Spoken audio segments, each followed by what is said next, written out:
Chers abonnés, bonjour. Nous allons discuter aujourd'hui du meilleur statut pour le dirigeant d'entreprise. La question qui se pose, c'est est-ce qu'il faut être gérant majoritaire d'une SARL ou dirigeant salarié mandataire social d'une SAS? Et nous allons voir quel est le meilleur statut pour vous. Nombreux sont les tenants de la SAS. Pourquoi? C'est une société de capitaux et cette société de capitaux génère un statut de salarié, donc beaucoup plus protecteur.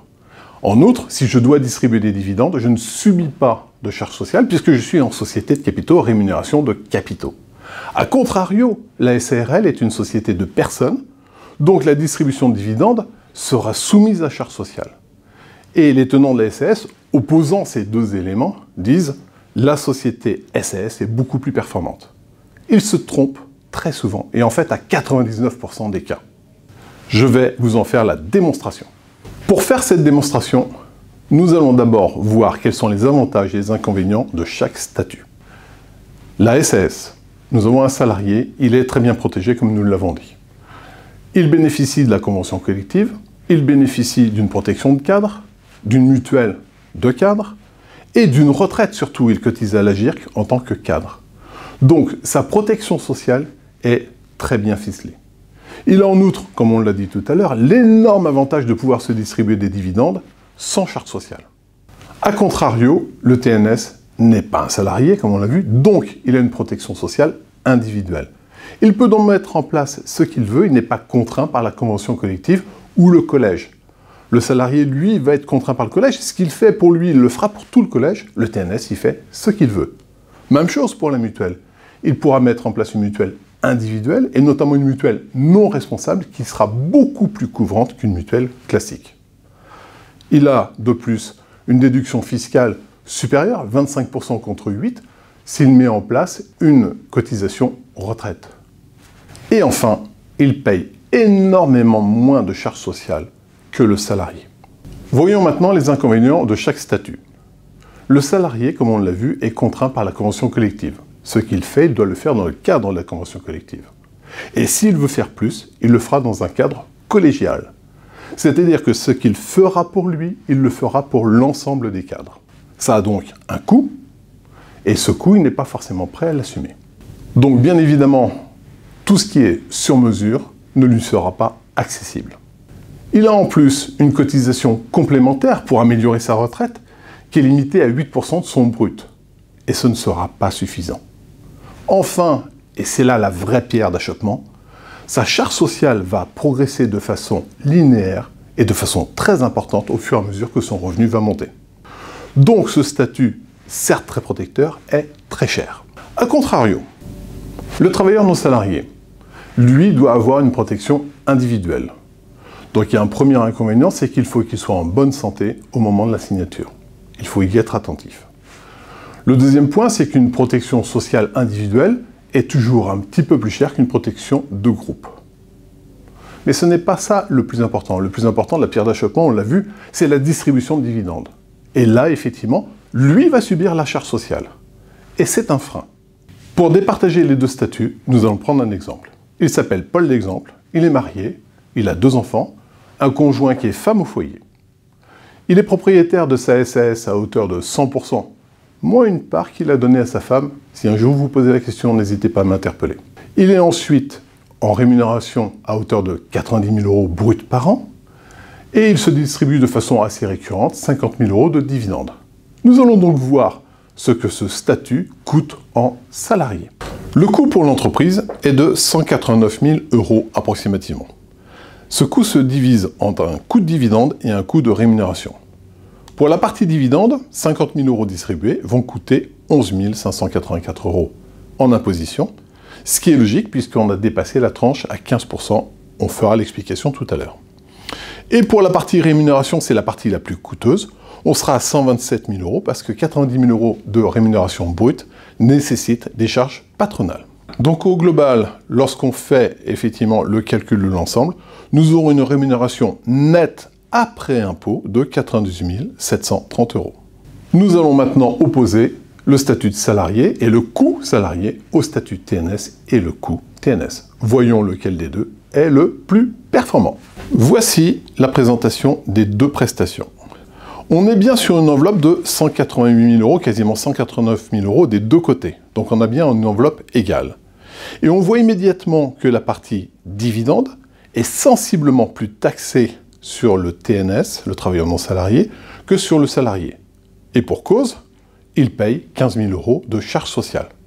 Donc en toute logique, et les tenants de la SAS ont de ce point de vue raison, la charge sociale sur le dividende est importante. Mais c'est sans compter sur la rémunération. On le voit ici, 127 000 d'un côté, 111 000 de l'autre. Le TNS coûte beaucoup moins cher en rémunération, en charge sociale, que le salarié. Et c'est logique parce que plus son revenu augmente, plus sa charge sociale diminue.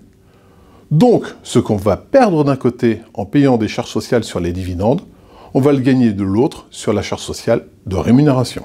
Deuxième point significatif qu'il faut bien observer, l'imposition à titre personnel. Vous voyez bien ici que le salarié va payer 18 876 € d'impôts et de charges sociales. Pourquoi? Il a l'imposition sur son revenu, d'une part, mais il a surtout la flat tax à 30% sur la distribution de dividendes.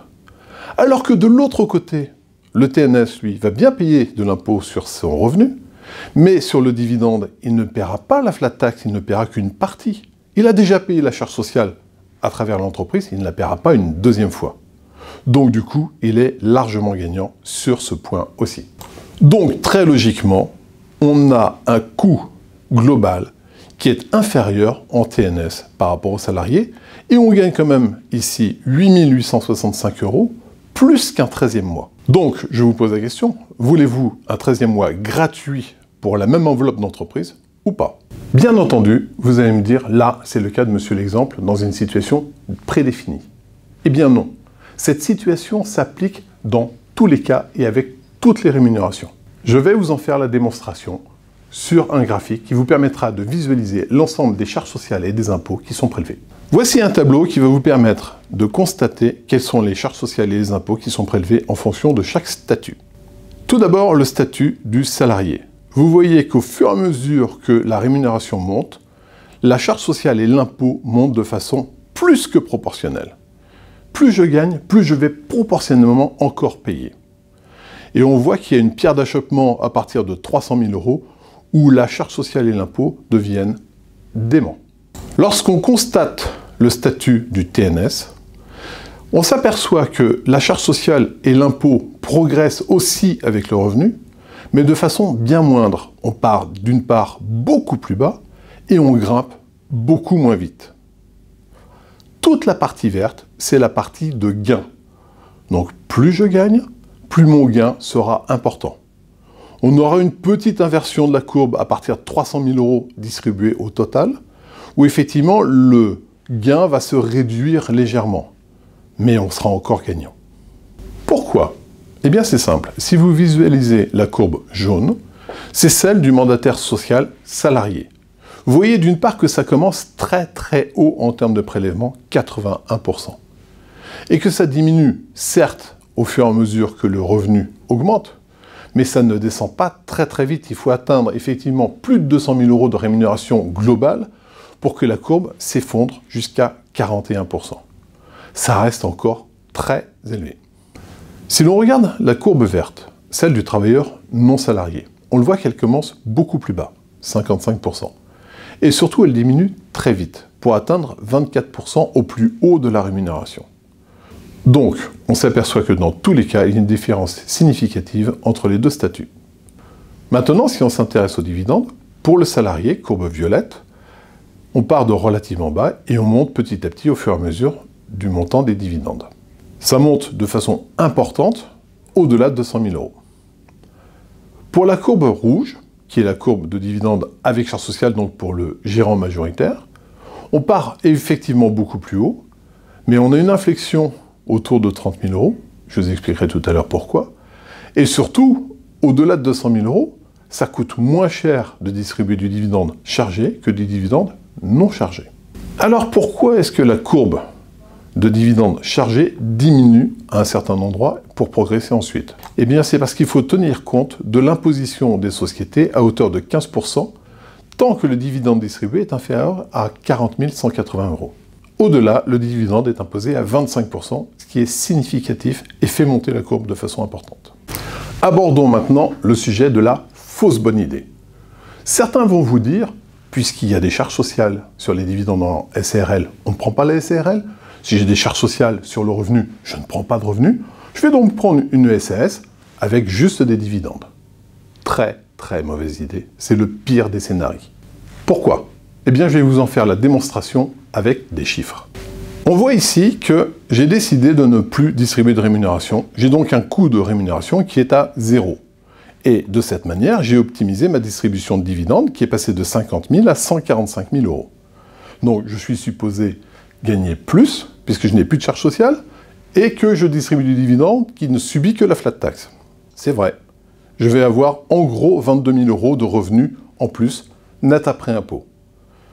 On pourrait se dire 22 000 euros, c'est beaucoup. Mais c'est sans compter sur deux éléments. Le premier, c'est que je vais détruire purement et simplement ma retraite. Je m'engage en faisant cette démarche à perdre 28 000 euros tous les ans dès mon départ à la retraite, et ce, à vie. Je vais donc perdre 28 000 euros à vie pour n'en gagner que 22 temporairement. De plus, je vais détruire ma protection sociale immédiate, puisque comme je n'ai plus de salaire, je n'ai plus de prévoyance, je n'ai plus donc d'indemnité journalière, plus de rente d'invalidité, plus de capitaux d'essai, plus de rente d'éducation, plus de rente de conjoint. En fait, je n'ai plus aucune protection. Pire, je perds également ma mutuelle santé, puisque je n'ai plus de salaire, je ne peux plus avoir la mutuelle santé des salariés. Et donc, il faudra que je souscrive à titre individuel. Donc, on le voit très bien, on a une destruction de la protection sociale dans son ensemble, et ça ne vaut pas le coup. Pourquoi ça ne vaut pas le coup? Parce que les petits 22 000 euros que je vais avoir gagnés seront sensiblement insuffisants pour acheter la retraite, la prévoyance et la santé que je n'ai plus. C'est donc une très, très mauvaise idée. Quelle est donc la meilleure stratégie? Eh bien, c'est assez simple. La meilleure stratégie, c'est d'être travailleur non salarié, gérant majoritaire d'une SARL, avec la plus grosse rémunération possible et une petite partie de dividendes. Il faut contenir la distribution de dividendes qui est coûteuse. Voyons cela en chiffres. Nous allons donc comparer un statut de salarié avec un statut de gérant majoritaire optimisé, c'est-à-dire où j'ai équilibré la distribution de rémunération et de dividendes.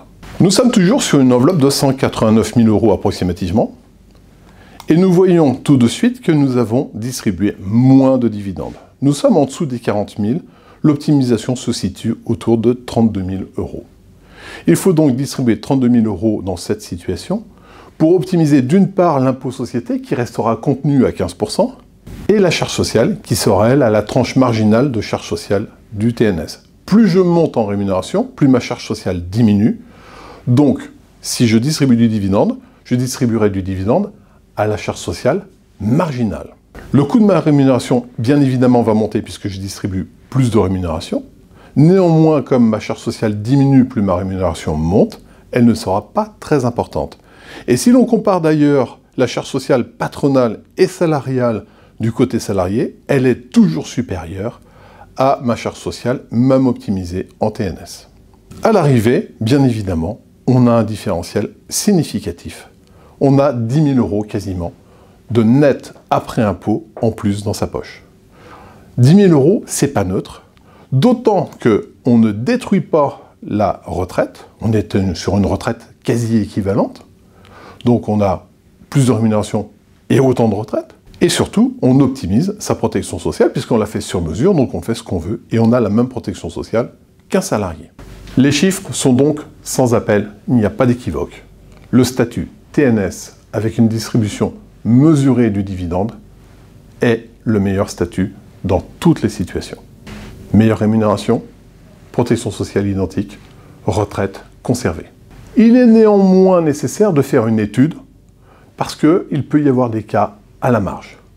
N'hésitez pas à m'appeler, nous en discuterons.